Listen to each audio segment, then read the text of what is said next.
En estos minuticos vamos a tratar de hablar un poco de cómo reconocer un niño crítico. Eso parece una cosa muy sencilla, muy simple, como si fuéramos a hablar de cosas poco importantes, pero quisiera que al final de la conferencia sientan que valió la pena. Quiero empezar con esta frase de uno de los padres de la medicina moderna, sobre todo para los que están en proceso de estudiar, de aprender y de ver, hacer y ver qué no hacer también, para que entiendan que en la medida en que vean pacientes y lean de esos pacientes, los conceptos les van a quedar mucho más fundamentados. No tengo ningún conflicto de interés de esos que se declaran pues desde el punto de vista comercial y demás, pero sí tengo conflictos de interés académicos y asistenciales. Creo firmemente en todo lo que les voy a hablar aquí, lo enseño mucho, lo practico y quisiera que se vuelva práctica también para ustedes en la vida diaria. Si nos centramos un poco en la mortalidad infantil, por aquí, bueno, vemos, es como jugando Tetris, vemos como en las publicaciones que suele hacer Lancet cada 5 años más o menos, nos muestra la mortalidad en los menores de 5 años, vemos como la mitad está para los menores, los neonatos y la otra mitad estaría para el resto de ese grupo. Y vemos cómo la mayoría de las muertes que les señalo ahí o de las causas de muerte, si vamos a la vía final común de cada una de esas que ven ahí, podríamos decir que la insuficiencia respiratoria o el choque fue la vía final común que llevó en la muerte a estos niños. Y es claro, por estudios ya muy viejos y demás, pero que vale la pena tenerlos en cuenta, que los paros cardíacos tienen en pediatría tienen unas actividades eléctricas muy particulares, no son eventos que se instauren súbitamente, nos van avisando, el paciente va mostrando para dónde va y generalmente es una progresión de la insuficiencia respiratoria o el choque de esos pacientes. Y al distribuirlo entre intrahospitalario o extrahospitalario, vemos que la epidemiología es variable, podemos tener datos digamos bajos o altos dependiendo de donde estemos parados. No es lo mismo uno estar en un hospital de tercer, cuarto nivel donde la posibilidad de tener paradas cardiorrespiratorias es más alta que si estoy en un hospital de menor complejidad. Pero el punto es que el 75% de esos pacientes, la parada cardiorrespiratoria probablemente fue precedida por un evento de insuficiencia respiratoria o choque. Si yo trato, vamos a verdades de perogrullo, si yo trato un paro respiratorio antes de que haya un paro cardíaco, la sobrevida es muy buena, obvio. Pero si ya se sobreviene una bradicardia profunda, el paciente entra en asistolia o hace actividad eléctrica sin pulso, ya la posibilidad de sobrevida es mucho menor. Y entre este punto y este hay minutos, máximo horas, para actuar y llegar a tiempo en ese paciente. Obviamente la bradicardia con pulso sin pulso, la diferencia es dramática cuando podemos llegar a un paciente que todavía tiene ritmo de perfusión, probablemente nuestros esfuerzos de reanimación van a ser más exitosos y aunque siempre nos han dicho que en pediatría los ritmos no desfibrilables no son muy frecuentes, pues es verdad, no es un gran porcentaje, pero recuerden que en la medida en que usted está en el proceso de reanimación, le puede aparecer ese ritmo y por eso es importante siempre tener a la mano los elementos para revertirlo. Ahora, en la extrahospitalaria, pues sin lugar a dudas la insuficiencia respiratoria y el choque también son importantes, la muerte súbita del lactante seguirá estando ahí como una gran aportadora de este tipo de paros, con la dificultad que hasta una tercera parte son no presenciados, no sabemos cuánto lleva, todo lo que implica cuando nos llegan con estos pacientes al servicio de urgencias y nuevamente los ritmos generalmente no son ritmos desfibrilables a excepción de los adolescentes que podemos tener ritmos hasta de este tipo hasta en la mitad de los pacientes. Entonces, hasta ahí unas grandes lecciones aprendidas, vuelvo, son cosas muy obvias, los niños rara vez colapsan en forma súbita y eso lo tenemos que saber porque nos avisan, si están bien monitorizados, si usted tiene un buen equipo que le está poniendo cuidado a sus pacientes se va a dar cuenta y obviamente es mejor y más efectivo tratar todas estas cosas antes de que el paciente instaure un paro. Por eso yo digo que trabajar en un grupo de código azul debe ser muy depresivo frente a trabajar en un grupo de respuesta primaria o alerta primaria, donde usted atiende pacientes todavía vivos, llegar a haber muertos debe ser muy aburridor. Entonces, el objetivo primario de esta charla es que nos centremos en identificar precozmente la insuficiencia respiratoria y el choque. Para eso hay muchas formas de aproximarse, pero ustedes podrían tener en la cabeza una propuesta, esta que les traigo aquí, algo observacional general, que podría ser el triángulo de apreciación pediátrica o cualquier herramienta de triaje que quieran usar, y tener un ABCD primario y un ABCD secundario. Todas estas cosas sencillas son muy útiles para la recordación del médico. Cuando usted está en un servicio de urgencias o está ante un evento agudo, grave, ante un paciente crítico, lo primero que le pasa al cerebro del médico es vasoconstricción cerebral masiva y se le olvida todo. Si usted tiene algunas mnemotecnias sencillas que no se le vayan a olvidar nunca, el ABCD, el triángulo, cosas que rápidamente usted pueda traer a la cabeza para que se centre, le entre oxígeno, haya microcirculación cerebral y usted pueda tomar decisiones. Entonces, el triángulo básicamente es un triángulo con 3 laditos que vamos a tratar de desglosar. Estos códigos QR sirven para que ustedes bajen el artículo y bueno. Y acá ven cada una de las cosas que vamos a ver en cada uno de ellos. Esto no es ningún invento novedoso de la década de 2000, simplemente los gringos, que son muy esquemáticos, lo hicieron de esta forma para sus cursos, cualquiera de los que vean ahí, el de enfermería crítica, el prehospitalario o el pediátrico, para aprender a evaluar sistemáticamente cosas en los pacientes. Siempre evalúa datos visuales y auditivos, no usa herramientas, no tenemos que estar buscando ningún tipo de instrumento adicional, pues tampoco es que se quiten el fonendo cuando lo estén haciendo, lo pueden dejar con tranquilidad, se hace rápidamente, menos de 30 segundos la mayoría de los estudios que lo han evaluado, y permite que usted rápidamente se haga una idea del estado fisiológico del paciente. No le da diagnósticos, que los médicos tenemos una maña con sacar los diagnósticos con todo lo más preciso posible, y eso, por eso es que no servimos para hacer triaje. Valga aquí la cuña, el triaje debería ser hecho por enfermería, porque los médicos nos embelezamos buscando el diagnóstico y nos perdemos por las ramas. Y ahí necesitamos o perdemos tiempo valioso. Entonces acá lo que yo quiero es identificar cosas rápidas para tomar decisiones rápidas, que me eviten que el paciente siga en deterioro, me pare el deterioro del paciente y yo pueda ya tener en quién seguir elucubrando, si vive con gallinas, si lo vacunaron, en fin. Debería ser usado y conocido por todo el personal sanitario, no solamente los médicos, y ahí es donde entramos nosotros o los que están acá como difundidores de esto que están aprendiendo. Si ustedes le enseñan esto a las enfermeras con las que trabajan, las auxiliares con las que trabajan, van a ser verdaderas alertadoras de los estados de deterioro de los pacientes. Como todo tiene algún problema, pues este tiene el problema de que no está validado. Nosotros, sobre todo ustedes, los más jóvenes, no tanto yo, pero son hijos de la evidenciología, donde a todo hay que ponerle una P, un RR o algo así, y si no nos sirve mucho, le falta todavía algunas validaciones, ahorita vamos a ver algunos estudios, pero eso no quiere decir que no se puede usar, porque mientras vamos validándolo, lo podemos utilizar y aprender de él. Los niños nos retan porque generalmente la información toca sacarla con ganzúa o de los papás, el niño no nos puede contar todo, nos toca examinarlo como mejor él deje en los brazos del padre o de la madre, en fin. Y esa incapacidad de entenderlo bien es lo que nos lleva muchas veces a cometer errores en la interpretación de lo que está pasando. Muchas veces también minimizamos la enfermedad del niño, pues porque el adulto, el más grandecito, es más alaracoso, el niño está ahí sentadito con su dificultad respiratoria entre 3 cobijas y nadie se ha dado cuenta de eso. Entonces, entrando en materia en el triángulo, tenemos esos 3 lados. Básicamente la apariencia la tenemos en la pediatría desde hace muchos años. Si ustedes echan para atrás y miran, por ejemplo, las escalas de valoración del lactante febril, siempre tienen la apariencia por ahí involucrada.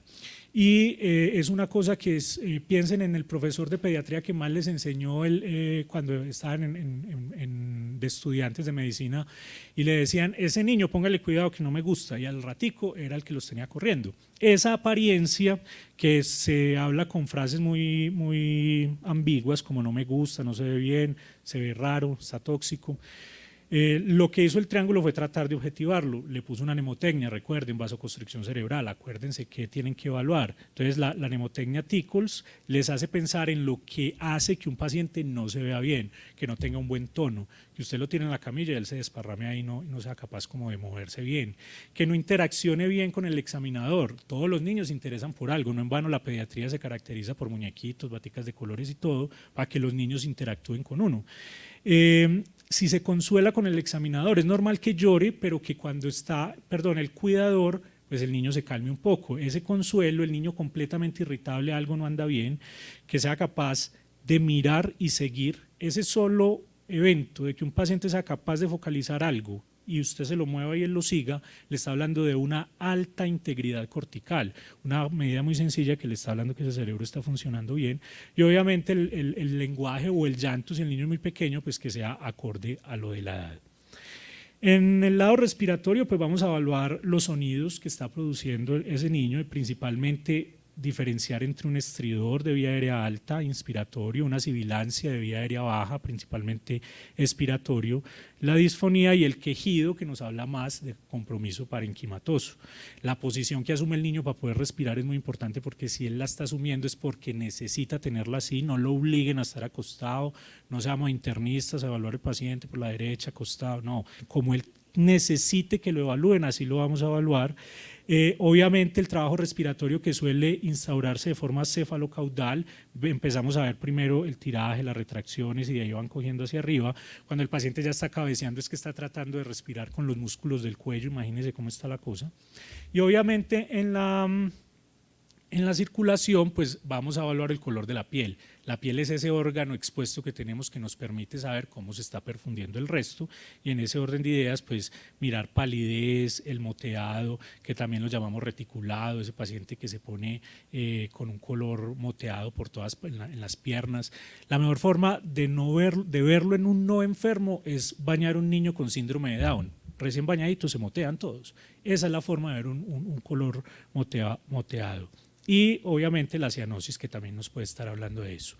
No está descrito en el triángulo o en el artículo del triángulo original, pero el gradiente térmico, la diferencia entre la temperatura central y la periférica, tocando el tórax y las extremidades del niño, y el llenado capilar, que ya el doctor Fernández les mencionó muy bien cómo se hace, perfectamente lo podemos incluir en el triángulo como una herramienta más de perfusión, como un signo más, un par de signos más de perfusión que nos ayuden a todo este proceso. Una vez entendido estos lados y evaluados, usted se echa en su cabeza 30 segundos haciéndolo en un paciente, usted lo puede clasificar fácilmente en estos puntos. Si ninguno de los lados está alterado, ese niño está estable. Ojo, no está diciendo que está aliviado, puede tener una cetoacidosis, una apendicitis aguda, algo necesita, por algo está en el servicio de urgencias, pero le va a dar tiempo de que usted continúe con su proceso diagnóstico, su anamnesis completa, para poder instaurar una terapéutica adecuada. Si solo hay un lado afectado, excepto el lado de la apariencia, es decir, si solo está afectado el lado de la respiración o el lado de la perfusión, ese paciente está potencialmente inestable y pues tendríamos o una dificultad respiratoria o un choque compensado. Y si tiene más de dos o más lados afectados o el lado de la apariencia, ese paciente está inestable y lo podemos clasificar en cada una de las que vemos ahí. ¿Con qué fin? Instaurar algunas medidas, tomar decisiones rápidas, y son cosas muy sencillas, ponerle oxígeno al paciente. Muchos de los casos de deterioro es porque nos retrasamos en el consultorio, ahí no tenemos de dónde pegar el oxígeno, preguntando cosas, y ese niño lo que necesita es aumentar la suplencia de oxígeno pronto. O hacerle un simple aseo de la vía respiratoria, con eso mejoraríamos mucho, o tener un acceso rápido para suministro de líquidos, o si estamos escuchando un estridor muy claro en un paciente que no tiene riesgo de que haya sido un objeto extraño y creemos que es un CRUB, una nebulización rápida, un esteroide, en fin, cosas que podemos hacer rápido, o si el paciente está en un colapso cardiovascular, pues empezar la reanimación respectiva. Y aquí algunas cosas sencillas que podemos hacer con la posición, la necesidad de limpieza de la vía respiratoria, la suplencia de oxígeno, ver si ese niño es capaz de sostener su vía aérea permeable por sí solo, necesita algún tipo de ayuda. Hacerlo con la rapidez que implica tener un buen acceso vascular, que no es fácil, y en la próxima conferencia hablaremos algo de eso. La disfunción metabólica, tener rápidamente una glucometría. Muchas veces piden en la unidad de cuidado intensivo, me ha pasado por lo menos 3 veces, piden cama para un niño con una encefalopatía en estudio, probable meningitis o encefalitis. Sí, listo. Cuando le hacen la punción lumbar, los médicos actuamos mucho por reflejo. Hace la punción lumbar y ¿qué pide siempre un médico después de hacer una punción lumbar? Una glucometría, 20. Y ahí se acabó, le ponen el bolo de estro y se acabó la encefalopatía, la encefalitis y la meningitis. Entonces, debería ser de una de las primeras cosas que deberíamos hacer en los pacientes. Y pues en ese colapso cardiovascular, hacer todo lo necesario para estabilizarlo. Como les decía, no validado, pero se han hecho algunos estudios interesantes al respecto. Este observacional de enfermería en Estados Unidos, ya viejito, hace 10 años, evaluando en un hospital con alta afluencia de urgencias, 23.000 urgencias pediátricas por año, donde las enfermeras hacían como la evaluación usual del diligenciamiento de su historia clínica de triaje, pero además llenaban una tarjeta del triángulo. 528 casos en los cuales encontraron que si el triángulo decía que el paciente estaba estable, es decir, ningún lado alterado, pues la probabilidad de que al final de toda la evaluación ese paciente estuviera estable era 10 veces probable, es decir, es muy bueno para decirle a usted no corra, tranquilo, tome aire, tómese su tiempo de paciente, le permite hacerlo. Ellos medían midieron una medida muy importante que es los radios de verosimilitud, que en algunos de ellos, por ejemplo, para definir que el paciente necesitaba reanimación era muy bueno, lo mismo para decirle que el paciente estaba en una insuficiencia respiratoria. En otros no tan bueno, por ejemplo en la disfunción metabólica o en el choque y en la disfunción o la dificultad respiratoria. Nos equivocamos mucho a veces en eso con el triángulo, decimos que ese paciente está en choque y cuando ya lo calentamos un poquito y todo, no había necesidad como haberle puesto el bolo o haber corrido tanto, pero digamos que nos equivocamos a favor de él, porque parece ser que tiene un buen desempeño identificando los pacientes, más no excluyéndolos. Tiene buenas sensibilidades en algunas cosas y buenas especificidades en otras, pero le permite a usted por lo menos como tamización, como herramienta tamiz, tener una primera aproximación a ese paciente para tomar algunas decisiones.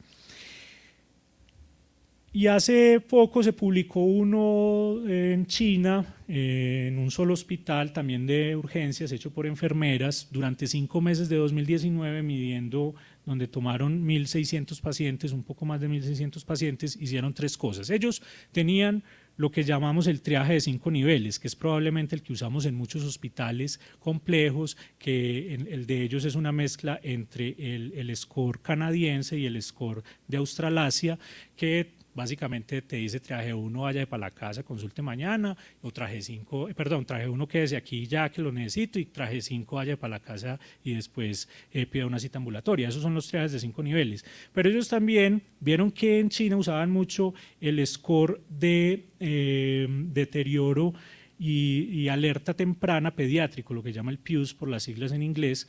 Entonces también lo midieron y midieron el triángulo. Una enfermera cogían el mismo paciente, una enfermera le medía el triángulo, la otra le medía el PIUS y una de las dos hacía el triaje normal que solían hacer.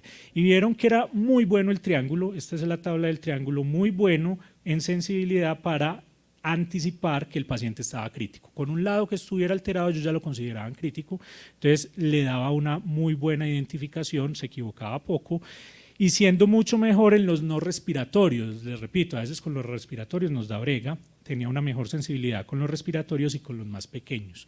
Con los más grandecitos y con los que tenían problemas respiratorios se equivocaba un poco más. Pero la curva ROC de esta desempeño del triángulo es muy buena, muestra una muy buena relación de sensibilidad y especificidad, principalmente en ese corte de 1, cuando hay un lado alterado. Pues obviamente si yo espero a tener los 3 lados alterados no me voy a equivocar, sin duda, pero pues voy a llegar probablemente tarde.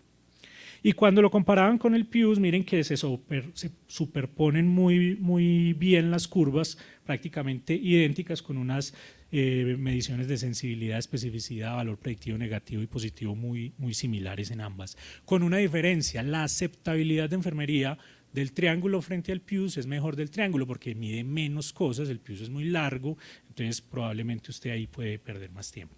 Entonces, de aquí también otras verdades de perogrullo, es mejor hacer las cosas rápido y tratar ese paciente, instaurar medidas sin tener diagnóstico. Vuelvo y les digo, eso es un cambio de paradigma para el médico muy grande, porque siempre nos gustaría tener un diagnóstico antes de poner un tratamiento, pero aquí vamos a tratar de poner tratamientos sindromáticos. Tiene dificultad respiratoria, no me importa si es una neumonía, una crisis de asma, una bronquiolitis, necesita oxígeno. Tiene un choque, no sé si es un choque por una diarrea, porque tiene una sepsis en curso, pero necesita unas medidas específicas mientras sigo con lo demás. Esto, sin lugar a dudas, requiere una organización logística muy importante en el sitio donde se está haciendo. Lo primero es aprenderlo, que todos hablemos del mismo lenguaje, que decidamos qué vamos a escoger, Pius, triángulo, 5 niveles de triaje, lo que quieran, pero que todos hablemos lo mismo, que nos capacitemos en ello y obviamente que todo el personal paramédico pues esté en la misma sintonía. Porque creo que y podría ser el lema de este congreso, el cuidado intensivo no es el área arquitectónica a la que llevamos los pacientes, sino la actitud que solemos tener donde esté ese paciente, donde lo hayamos recibido, el personal que lo está atendiendo, para tratar de estabilizar la situación crítica en la que está. Muchas gracias.